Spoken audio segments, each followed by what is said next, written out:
Rob, hand over your wallet and give it to me so I can give it to poor people. I've broken the law.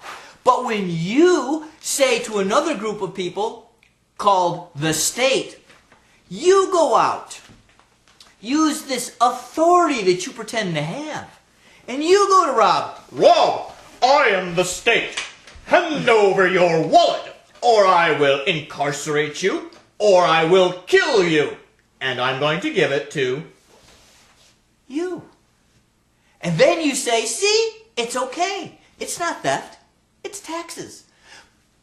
What is the difference? There is no difference.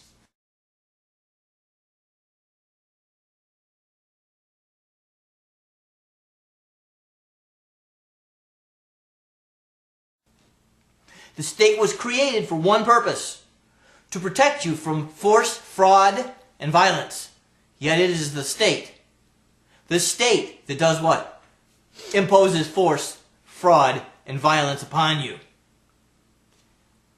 Listen. We don't want your universal health care. We don't want any of your freaking social programs.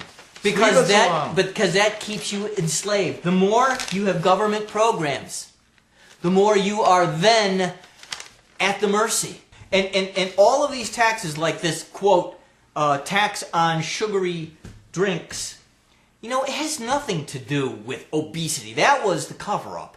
It's just one more way to extract wealth from you. That's all it is. I don't even drink soda, really. I don't really hardly have any. It doesn't impact me. So from that perspective, I could say, I don't care about the soda tax. I don't care about it at all because it doesn't impact me. Just like when they put huge taxes on cigarettes, I could say, I don't smoke. Doesn't impact me. I don't care about tobacco taxes because it doesn't impact me. I don't care about sugary substances, sugary drink taxes because it doesn't impact me. I could say that about everything. But then pretty soon it starts becoming the red meat tax. Wait, I like steaks. That does impact me. And then what happens? And then it becomes the clothing tax and the shoe tax and more energy taxes, more gasoline taxes, and more heating oil taxes. They do impact me. But you see, I didn't say no when on the tobacco tax I said, you know what?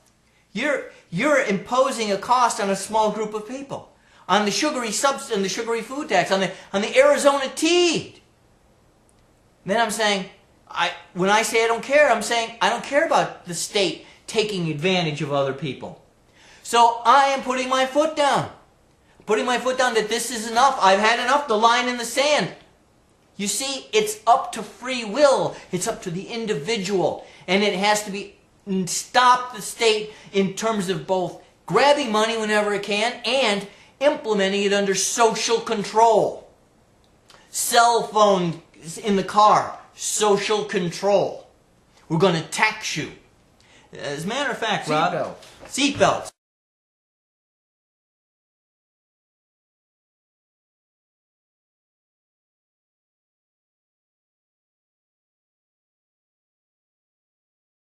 When this economy melts down, it's going to be the group of people who understand what's going on and have prepared and have in their own little community said, we're going to help each other. And when you outsiders come and try to take from us because you didn't prepare, be prepared yourself. Be prepared for what's coming at you. Because we're not going to our line in the sand. Okay? And then I don't care if all of a sudden you go to the big bad state and say, oh, you've got to go steal from all these people who prepared. You've got to go take from all those people who decided that they were going to get ready for any problems that happened. You have to take from them and give to us because we're the stupid people who didn't bother to prepare, who didn't listen to news and blues, who didn't watch the alternative news, didn't pay attention.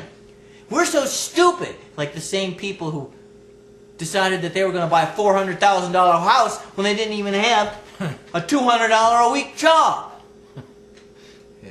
You okay? Well, I'm telling you, you're not going to make it past my front door. And you're not going to make it past my friend's front door. And if you send the state to come take it, watch out, folks.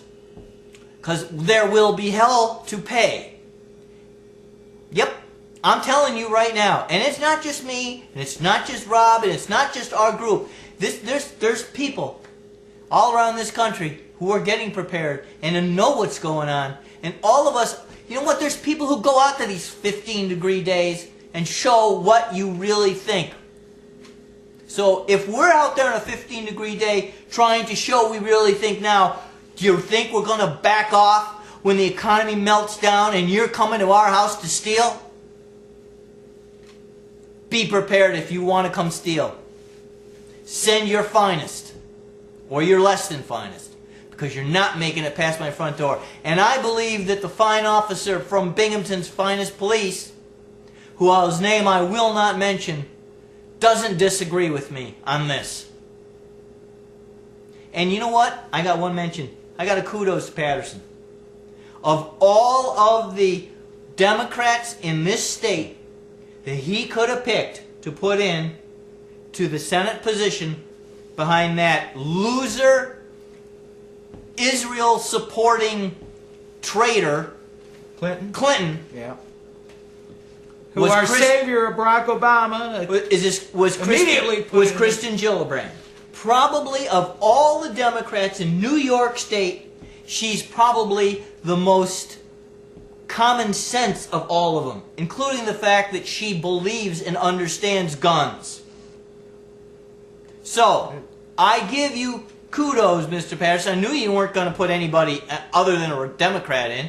I mean, of course, I'm not sure you would have gotten any better with it. I think the Republicans were a worse choice. So I'm going to give Patterson kudos. Okay, anyway, we're going to show you some, we've been showing you a lot of movies. We're going to show you a little bit from a new guy. His name's Honor Lennon. Lennon Honor. Lennon Honor. And he's a black man who's not afraid to criticize other black people. Well, hey, what do you know? One specific black. It's a little refreshing. Well, no, when he analyzes Denzel Washington's film career, he doesn't care whether he's black or not. That really bugs me. But in this case, in the all film, these black people are so ecstatic because now we have a black president. In the film we're going to show, it's one specific black man. He's a man. He happens to be black. He doesn't care what the color of the skin is a person, whoever he sees taking part in these deceptions, which is Hollywood, which is a big part of all of this mind programming and control grid. He's not afraid to take on somebody like Denzel Washington or Barack Obama. And yes, he's a black filmmaker. And we think he's got something really relevant and... Well, he's got some stuff there that, and some of you might... I was looking at some of it and I'm thinking, well, I don't necessarily agree with everything he says, but I do agree with the principles, not necessarily the entities that he discusses. But this is a different film, and this is something that I think was pretty valid. Because here's a guy who really understands the whole point of Barack Obama. Yeah, and he understands. If you look at the rest of his films online, you'll see that there's a bigger picture that you may not have even imagined in your wildest dreams. Well, that's the Rob view. Remember, Rob's been pushing the.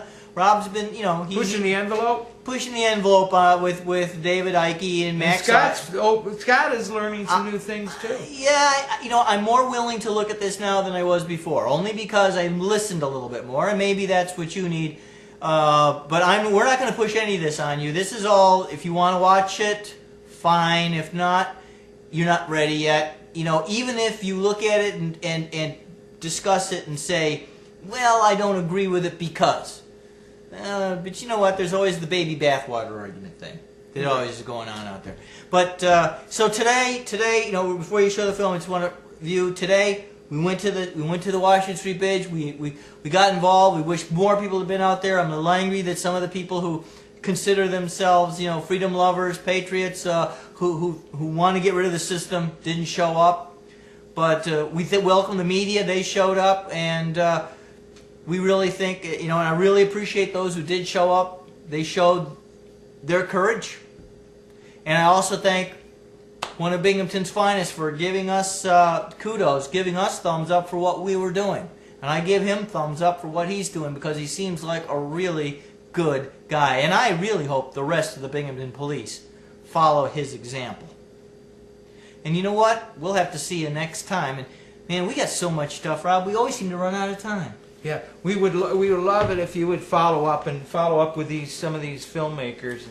And get your own show. Get your own show. Then you can follow up with your own material. So we'll see you next time. We'll see you next time.